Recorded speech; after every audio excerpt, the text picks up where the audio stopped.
Bon, je crois que nous allons commencer avec notre programme. Une fois de plus, que le Seigneur vous bénisse. Je vais prier pour le programme. Éternel notre Dieu, Papa, nous te rendons toute la gloire. Nous te disons merci Seigneur pour ces moments agréables que tu nous as accordés à ta présence. Père, je prends la possession de ces services du début à la fin et que le Saint-Esprit prenne contrôle au nom de Jésus-Christ. Que la règne de Jésus-Christ soit avec nous maintenant au nom puissant de Jésus-Christ. Nous laissons ces moments entre tes mains, Seigneur. Prends contrôle de tout, du début à la fin. Nous te sommes infiniment reconnaissants pour la vie, pour la grâce, pour la protection, pour tous tes bienfaits, Seigneur. Nous te rendons toute la gloire. Au nom de Jésus-Christ, nous avons ainsi prié. Amen. Amen, bien-aimés. Une fois de plus, que le Seigneur vous bénisse. En tout cas, je dois aller doucement du fait que je ne me sens pas très en forme. Il y a comme de l'épidémie chez nous ici en Europe. Avec les climats, nous sommes un peu dérangés, quoi. En fait, il y a l'épidémie qui nous dérange beaucoup. Je ne me sens pas très en forme, donc on va aller tout doucement. J'ai confiance au Saint-Esprit, c'est lui qui nous conduit. Même quand on ne se sent pas bien, mais l'Esprit de Dieu est là, il va nous conduire. Amen. Mais supportez-moi de la manière à laquelle je vais travailler aujourd'hui, parce que je ne me sens pas très en forme. Amen. Bon, la fois passée, nous avons parlé du Saint-Esprit. Nous avons parlé du Saint-Esprit.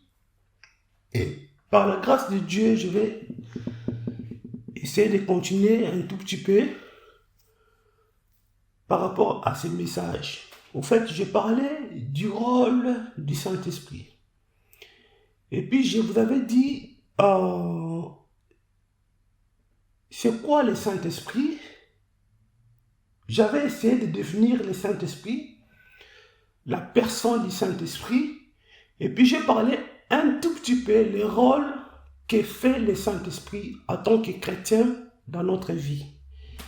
Et aujourd'hui, par la grâce de Dieu, je vais essayer de continuer le même message, le rôle du Saint-Esprit, et puis nous allons terminer ça demain par la grâce de Dieu. Si Dieu me donne la force, nous allons le terminer demain. Et rapidement, on va demander au frère Patrick de pouvoir nous lire Jean 16 à partir du verset 8.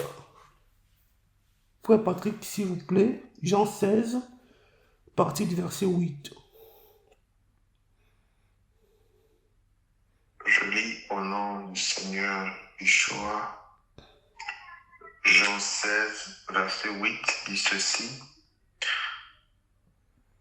Et quand il sera venu, il convaincra le monde en ce qui concerne le péché, la justice et le jugement. Non, on peut s'arrêter là, frère Patrick. Ok, merci frère Patrick. Que Dieu vous bénisse. Ici, la Bible nous parle, lorsque le consolateur, le Saint-Esprit viendra, il convaincra le monde en ce qui concerne le péché et les jugements. Alors, la première des choses est de savoir pourquoi est-ce que Christ nous a laissé le Saint-Esprit. Rappelez-vous un verset qui dit « Il est avantageux que je m'en aille, afin que je vous envoie le consolateur, l'Esprit du Père, l'Esprit de vérité. Il sera avec vous, il marchera avec vous, il vous enseignera. » Il y a même des versets qui disent « Il vous enseignera toutes choses, la vérité. » Alors, la raison pour laquelle que Christ nous a laissé le Saint-Esprit, parce que nous avons la chair. Et l'homme, dans sa chair, il est très faible.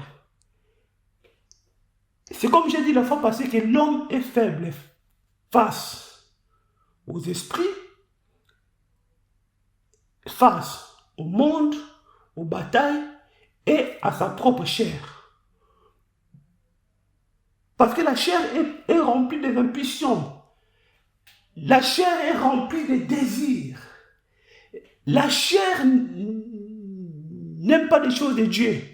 Et c'est pour cela que vous allez remarquer, on peut rester en train de suivre la télé pendant 3 heures du temps. Mais juste pour prier 30 minutes, c'est tout un problème. Juste pour prier 1 heure du temps, c'est tout un problème. Et voilà pourquoi la Bible dit, la chair a des désirs contraires à celle de l'esprit. La Bible dit que l'esprit est bien disposé, mais la chair est faible.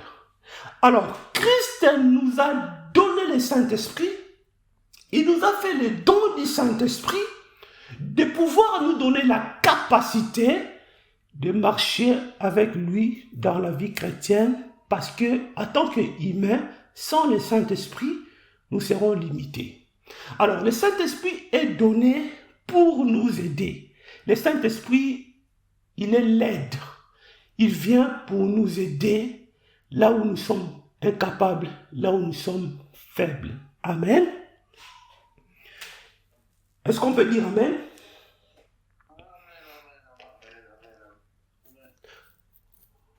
Donc, vous voyez,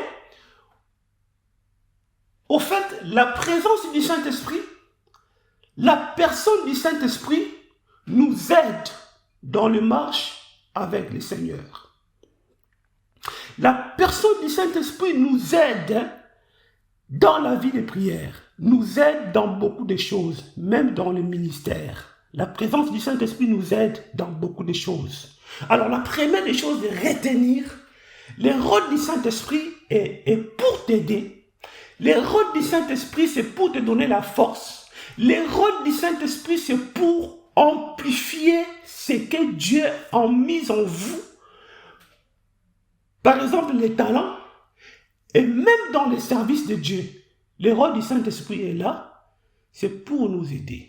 Voilà pourquoi la vie chrétienne sans le Saint-Esprit, la vie chrétienne est très, très, très, très difficile. Parce que on ne peut pas vivre dans la crainte de Dieu avec nos capacités, avec la discipline. Vous pouvez avoir la discipline, mais à un certain moment, vous allez vous arrêter. C'est parce que vous n'avez pas le surnaturel en vous. Alors, le Saint-Esprit également nous donne une dimension dans le surnaturel. C'est-à-dire que l'homme qui est ordinaire, l'homme naturel, mais il opère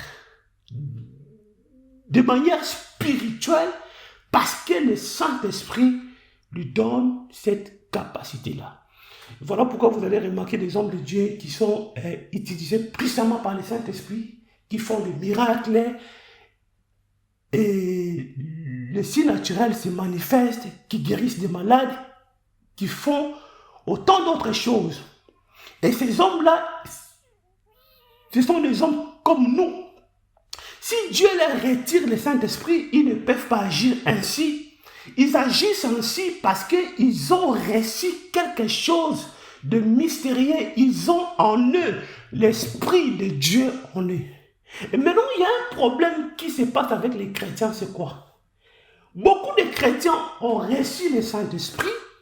Beaucoup, ils les ont reçus. Mais beaucoup de chrétiens n'ont pas pu maintenir la présence du Saint-Esprit en eux. Et voilà pourquoi, lorsqu'on parle de la plénitude du Saint-Esprit, ce n'est pas tout chrétien qui est rempli de la plénitude du Saint-Esprit. Est-ce que je me fais comprendre? Mais une chose est vraie, lorsqu'on accepte le Seigneur, très souvent, le Seigneur nous remplit de sa plénitude. Il nous remplit du Saint-Esprit. Parce que là, c'est la première visitation. Le Saint-Esprit vient se marier avec ton esprit humain. Il vient se mélanger avec ton esprit humain.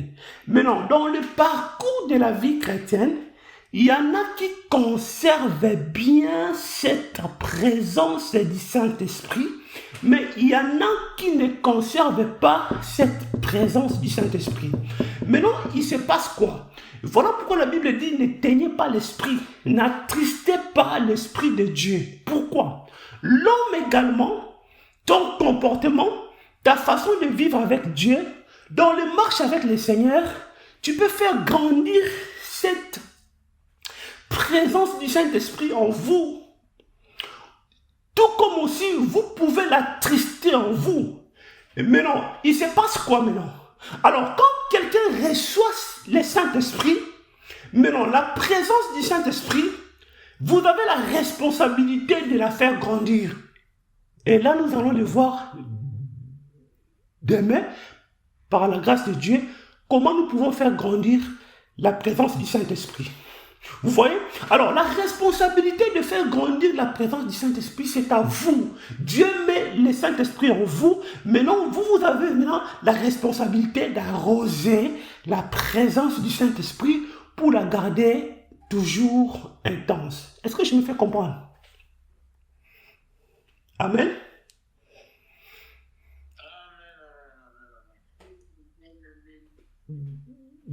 Donc, ce qui vient de Dieu se garde dans la présence de Dieu. Tout ce qui vient en haut, tout ce qui vient d'en haut, tout ce qui vient de Dieu, tout ce qui vient de manière spirituelle se garde dans la présence de Dieu. Là, on le verra demain. Et maintenant, dans le domaine de la délivrance, pourquoi je parle du Saint-Esprit? Dans le domaine de la délivrance, également, le Saint-Esprit nous aide à être délivrés. Vous savez, lorsque vous cherchez la délivrance sans le Saint-Esprit, vous cherchez la délivrance, vous n'avez pas accepté le Seigneur Jésus-Christ. C'est une perte du temps. Une perte du temps, pourquoi?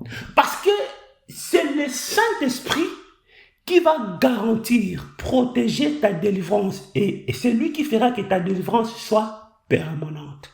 Et voilà pourquoi il y a beaucoup de gens qui cherchent la délivrance, on prie pour eux, on chasse les démons, on chasse des maladies, on coupe des liens et des chaînes sont tombées, la personne est libre. Mais non, comme l'autre humain n'est pas si fort, sans Jésus-Christ, sans Christ en lui, sans le Saint-Esprit, l'homme va retourner, il va retourner dans son vomi, il va retourner dans ses péchés, il va retourner dans les erreurs. Il peut faire des erreurs, il peut tomber encore. Et lorsqu'il va tomber, il va ouvrir la porte, les esprits peuvent rentrer encore, commencer encore à déranger la personne qui était délivrée. Et c'est pour cela que Christ, quand il délivrait les gens, il disait quoi? Va et ne pêche plus, afin qu'il t'arrive quelque chose de pire. Alors, le Saint-Esprit, bien-aimé, est très important dans le domaine de la délivrance. Alors, la vraie délivrance provenant du Saint-Esprit. Et voilà pourquoi je le répète, pour ceux-là qui n'ont jamais accepté Jésus-Christ, c'est l'occasion d'accepter Christ. Parce que lorsque vous acceptez Christ, il vous donne le don du Saint-Esprit. Le Saint-Esprit maintenant vient rester avec toi et vous allez voir maintenant, ta délivrance va être permanente parce que le Saint-Esprit est là. Et lorsque vous êtes rempli aussi de sa présence, les esprits impurs ne peuvent plus vous habiter parce qu'en vous, vous avez l'Esprit de Dieu. Alors l'Esprit de Dieu ne peut pas habiter en même temps avec des mauvais esprits. Est-ce que je me fais comprendre? Alors, c'est pour dire que accepter Jésus-Christ comme ton Seigneur et Sauveur, c'est aussi l'avantage de la délivrance totale. Mais beaucoup de gens cherchent la délivrance sans pour autant accepter Christ. avoir les dons du Saint-Esprit. Alors, le Saint-Esprit aussi nous accorde la délivrance. Mais non, pourquoi alors les chrétiens ont le Saint-Esprit, mais il y a certains chrétiens qui sont dérangés par des mauvais esprits. Des mauvais esprits continuent à les déranger. C'est parce que certains chrétiens n'ont pas pu conserver l'onction du Saint-Esprit en eux, n'ont pas pu garder cette présence du Saint-Esprit. Alors, lorsqu'on parle de l'envoûtement, l'envoûtement ne peut ne pas être forcément à l'intérieur de vous, mais l'envoûtement peut être très souvent les chrétiens qui ont le Saint-Esprit, et lorsque l'ennemi les attaque, très souvent c'est au niveau de l'extérieur. C'est parce que une personne qui a le Saint-Esprit, les démons ne peuvent pas habiter en lui. C'est parce qu'il porte en lui l'Esprit de Dieu. Mais par contre, des personnes qui n'ont pas le Saint-Esprit, les esprits peuvent habiter en eux, c'est parce qu'ils n'ont pas le Saint-Esprit.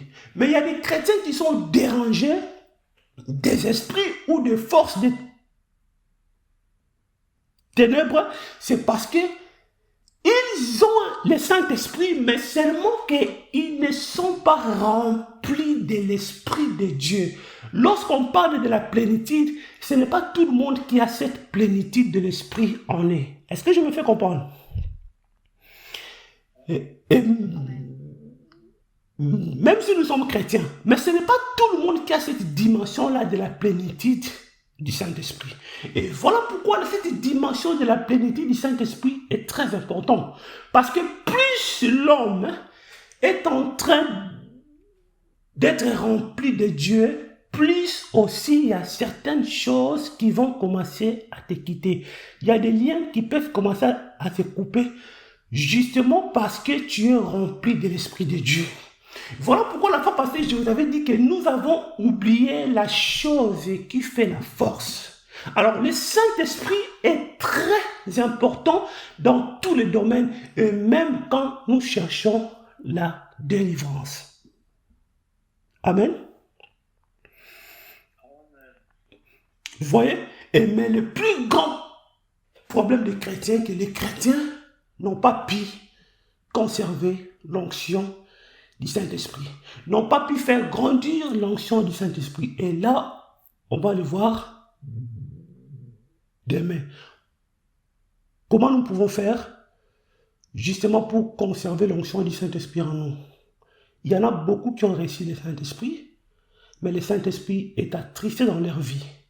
Alors, lorsque le Saint-Esprit s'attriste, et là, nous revenons au verset où la Bible dit « La chair a des désirs contraires à celles de l'esprit, l'esprit en a contraire à celles de la chair. » Maintenant, quand l'Esprit de Dieu s'attriste trop en vous, l'Esprit de Dieu ne vous quitte pas, il est là, mais seulement qu'il est inactif, il est attristé. Donc, ça dit que la manifestation du Saint-Esprit n'est plus opérationnelle en vous. Maintenant, il se passe quoi? La chair maintenant prend de l'ascendance sur vous. La chair maintenant commence à dominer sur vous. Vous allez remarquer des habitudes que tu faisais avant et que vous avez abandonnées. Et puis tu vas remarquer, c'est comme si tu commences à répandre les habitudes là. Si par exemple, tu aimais la cigarette, tu commences à répondre à fumer, tu commences à répondre à prendre de l'alcool, tu commences à répondre à faire des mauvaises habitudes que tu faisais avant. Justement parce que la présence du Saint-Esprit n'est plus active. Maintenant, c'est la chair maintenant qui vit maintenant. La chair maintenant prend de l'ascendance. Le désir de la chair maintenant, ça commence à vous absorber, à vous attirer. Les convoitises de la chair et tout. Et voilà pourquoi on parle des chrétiens charnels et des chrétiens spirituels. En d'autres termes, un chrétien spirituel est celui qui est rempli de la plénitude du Saint-Esprit. Parce que quand on est rempli du Saint-Esprit, le Saint-Esprit nous amène dans une dimension élevée, dans une dimension spirituelle. Vous voyez? Maintenant, lorsque le Saint-Esprit s'attriste comme ça, les chrétiens dépriment, les chrétiens, ils n'ont plus la force pour prier, les chrétiens, ils commencent à fuir l'église. Vous allez remarquer, si tu remarques une personne qui était très régulière à l'église, il commence à quitter l'église à petit feu, il commence à fuir, il commence à fuir. C'est parce que, à deux fois, la personne n'est plus dans son état qu'il était avant. Et puis, vous allez même remarquer un serviteur de Dieu. Il se mettait dans le banc devant là, où les serviteurs se mettent. Après, il va quitter là-bas, il va se mettre au milieu. Pourquoi? Parce que quand un homme de Dieu, il perd la présence du Saint-Esprit, il vit dans le péché, lui-même, il va commencer à se culpabiliser. Il va commencer à avoir honte. Il commence à se retirer des enfants de Dieu. Pourquoi? Parce que le Saint-Esprit, il amène la sainteté. Lorsqu'en vous, il n'y a plus de sainteté, vous allez commencer à se retirer. Il y a des gens qui se retirent de l'église, pas parce qu'il y a eu des problèmes. C'est parce que lui-même, il est conscient qu'il ne vit plus bien. Vous voyez? Donc, au fait, le Saint-Esprit est très important. Mais le problème qui se passe, que nous sommes envoûtés, nous sommes dérangés, c'est parce que beaucoup n'ont pas pu conserver la présence du Saint-Esprit en eux pour bien marcher dans sa vie chrétienne. Également, alors, lorsque nous sommes également remplis du Saint-Esprit, vous allez voir tous les impulsions de la chair, les désirs de la chair. Vous allez commencer à les contrôler, à les maîtriser. Tous les impulsions qui vous attirent dans le mal, dans le péché, les sentiments de la chair, ou les désirs de l'usure, tout ce qui est des désirs charnels. Maintenant, l'Esprit de Dieu, maintenant, il va commencer à vous contrôler. Et là, vous commencez maintenant à vivre comme on a dit dans le livre de Galates 5 à 22. Le fruit de l'Esprit commence maintenant à se manifester en vous. L'amour, la paix, la joie, la patience. Donc, c'est pour dire que la manière à laquelle on se dispose, c'est la manière à laquelle le Saint-Esprit te remplit. À deux fois, le Saint-Esprit veut te remplir de sa présence, mais il vient, il trouve la saleté, il trouve des choses qu'il n'aime pas, il trouve les mensonges, il trouve l'orgueil, il trouve l'impudicité, il trouve des choses sales. Ça empêche le Saint-Esprit de vous remplir. Alors, pour permettre que le Saint-Esprit nous remplisse, il faut se vider. Il faut donner l'espace à cet esprit qu'il soit opérationnel. Là, on va le voir en profondeur demain. Donc, au fait, pour terminer, le Saint-Esprit a le rôle de nous aider. Le Saint-Esprit, c'est de nous aider et de nous donner la force pour lutter contre la chair et ses passions et ses désirs. C'est ça le rôle du Saint-Esprit. Également, il nous convainc du péché. Et c'est comme dans le verset que nous avons lu. C'est lui qui nous convainc du péché. Tu vois, il vient, il fait le rôle de nous convaincre du péché. Et le Saint-Esprit également, il est le consolateur. Il fait également du bien. Le Saint-Esprit donne la paix, il donne la joie, il donne beaucoup de choses. Et puis vous allez remarquer, quand une personne est remplie du Saint-Esprit, ça reflète même dans son extérieur. Moi, j'ai connu des gens qui étaient déconsidérés. On ne les considérait pas, ils étaient complexés, ils se sentaient moches, tout ça. Mais le jour que la personne a reçu le Saint-Esprit, tu vois que la personne n'est plus complexée. Tu vois que la personne est devenue attirante. Pourquoi? Parce que la présence du Saint-Esprit également est une force. Donc le Saint-Esprit est très important. Mais seulement que les chrétiens, nous négligeons trop le Saint-Esprit.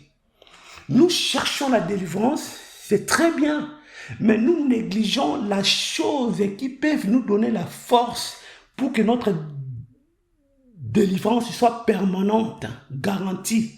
Tu vois? Alors, le travail que nous pouvons faire de tous les jours, de chercher la présence du Saint-Esprit. Si vous l'avez reçu, vous sentez que cette présence en vous, il est inactive, opérationnelle. Réconcilie-toi avec le Seigneur. S'il faut demander pardon, de faire la repentance, tu fais la repentance pour que cette présence du Saint-Esprit puisse revenir en vous. Donc, C'est ça, les rôles du Saint-Esprit en tant que chrétien. En tant que chrétien, pour bien vivre la vie chrétienne, nous avons besoin de l'Esprit de Dieu. Parce que c'est l'Esprit de Dieu qui nous donne la capacité, la force de prier. C'est le Saint-Esprit qui t'aide dans beaucoup de choses. Même dans la vie professionnelle comme ça, le Saint-Esprit nous aide dans beaucoup de choses. Les Saint-Esprit, ils peuvent même t'aider dans tes études. Les Saint-Esprit nous aident pas seulement pour... ils nous donnent la force, ils nous remplissent et tout, non. Même dans les domaines de notre vie, les Saint-Esprit nous aident. Les Saint-Esprit peuvent vous aider même à se marier. Le Saint-Esprit peut vous aider même à avoir un homme. Le Saint-Esprit, il n'est pas limité en fait. Il peut faire tout. Donc, il nous aide dans beaucoup de domaines. Les Saint-Esprit peuvent même vous donner la capacité même de diriger même ta maison, de diriger ta femme. Même dans le ministère, c'est le Saint-Esprit qui nous aide à bien faire le ministère. Donc, ça veut dire que nous devons nous confier plus au Saint-Esprit. Quand tu fais quelque chose, confie-toi au Saint-Esprit. Quand tu es dans l'église, tu sers Dieu. Le jour où on te demande de faire la modération, le jour où on te demande de prêcher, bien-aimé, ne se confie pas d'abord dans ce que tu as écrit là. C'est bien d'écrire, d'arranger ton message, de bien le développer, tout ça. Mais lorsque tu le fais, associe le Saint-Esprit. Est-ce que je me fais comprendre? Lorsque tu le fais, dis-toi que bien sûr, oui, je suis intelligent. Dis-toi que oui, j'ai bien écrit, mais il y a quelque chose qui manque en moi, c'est le Saint-Esprit. Maintenant, agenouille-toi, demande, cher Saint-Esprit, remplis-moi. Parce que le Saint-Esprit est plus intelligent que toi. Le Saint-Esprit connaît des secrets divins plus que toi. Le Saint-Esprit connaît même des personnes dans lesquelles tu vas prêcher. Il connaît leur situation, leurs problèmes. Alors, ce n'est pas le fait d'écrire ce que tu as écrit dans les notes qui va toucher la vie de ces personnes-là. Ce que nous écrivons dans les notes, c'est juste nous donner un peu en fait, nous orienter à pouvoir bien véhiculer notre message. Définition, développement. Mais ce qui fait la force de ton message, ce n'est pas d'abord ça. Les notes que tu as écrites, c'est le Saint-Esprit. Amen. Et c'est pour cela la Bible dit, c'est poussé par l'Esprit que les hommes ont parlé de Dieu. D'abord, c'est une affaire de l'Esprit. Maintenant, les chrétiens aujourd'hui, et même nos serviteurs de Dieu, remarquez bien dans nos églises, on met les gens par rapport à leur rang social. Le frère Peter, il est élégant, quand il met son sur-mesure, il parle bien français, il parle comme un professeur de l'université. Les hommes regardent plus des qualités extérieures. On n'a pas dit que c'est mal, non. Mais ce n'est pas nos qualités qui sont la priorité, bien-aimés. On peut voir un homme handicap. Dieu ne regarde pas les gens par rapport à leur rang social. Dieu regarde les gens par rapport à l'état de leur cœur. Parce que c'est lui qui choisit. Et voilà pourquoi la Bible dit, je prends les choses folles du monde pour confondre les intelligents. Alors, bien aimé, j'aimerais nous faire comprendre que le Saint-Esprit, c'est la source de tout. Le Saint-Esprit, c'est lui qui nous conduit. Le Saint-Esprit, c'est lui qui nous donne la capacité dans tout ce que tu fais. Et même quand un homme se présente, un homme, il veut t'épouser. Ou tu veux épouser une femme. Associe le Saint-Esprit. Demande au Saint-Esprit. Parce que c'est lui qui connaît toutes choses. Un homme peut se présenter bien. Par l'apparence, il se présente comme un homme sérieux. C'est parce qu'il veut t'épouser. Il ne va pas te montrer ses mauvaises habitudes. C'est parce qu'il veut t'avoir. Il sera hypocrite. Un homme ou une femme. Mais la personne qui va te révéler la personne dans sa profondeur, c'est le Saint-Esprit. Alors, faites du Saint-Esprit nos amis. Plutôt, un ami, excusez-moi. Faites de l'Esprit de Dieu un ami. Beaucoup de chrétiens négligent le Saint-Esprit. Beaucoup de chrétiens, même quand tu remarques leur manière de prier, ce n'est pas normal de prier. Tu pries tous les sujets, mais sans pour autant invoquer le Saint-Esprit. Un petit témoignage. Ma femme, elle aime trop prier. Elle prie beaucoup. Quand elle se met à prier, elle adore Dieu, elle chante et tout, des sujets, tout ça. Mais quand elle arrive au moment d'invoquer le Saint-Esprit, c'est à la va-vite. Après, je lui ai dit, écoute, lorsque tu pries, il faut plus demander le Saint-Esprit. Il faut, au moment où tu commences à demander le Saint-Esprit, reste là. Depuis qu'elle a commencé à faire ça, elle-même, elle a témoigné. Elle a dit, Yves, depuis que j'ai commencé à trop parler au Saint-Esprit, parce que c'est une femme, elle a la grâce, elle voit des anges dans les visions, Dieu l'utilise beaucoup dans ça. Elle voit des anges, des visions, elle voit beaucoup de choses. Depuis qu'elle a commencé à faire ça, elle voit, ma femme, elle voit des choses avec précision. Elle peut se réveiller le matin, elle te dit, j'ai vu ça. Si tu doutes, pendant la journée, tu vas voir ça. Donc, elle voit des choses avec précision. Pourquoi? Parce qu'elle a fait grandir son intimité avec le Saint-Esprit. Donc, ça veut dire que le Saint-Esprit, c'est le centre de tout. Il y a beaucoup à dire. Je crois que je m'arrête là. Et aujourd'hui, nous allons prier dans cette direction-là. On va évoquer le Saint-Esprit et que le Saint-Esprit soit opérationnel. On va demander également pour ceux-là, le Saint-Esprit est attristé dans leur vie, que le Saint-Esprit soit opérationnel. Que le Seigneur vous bénisse.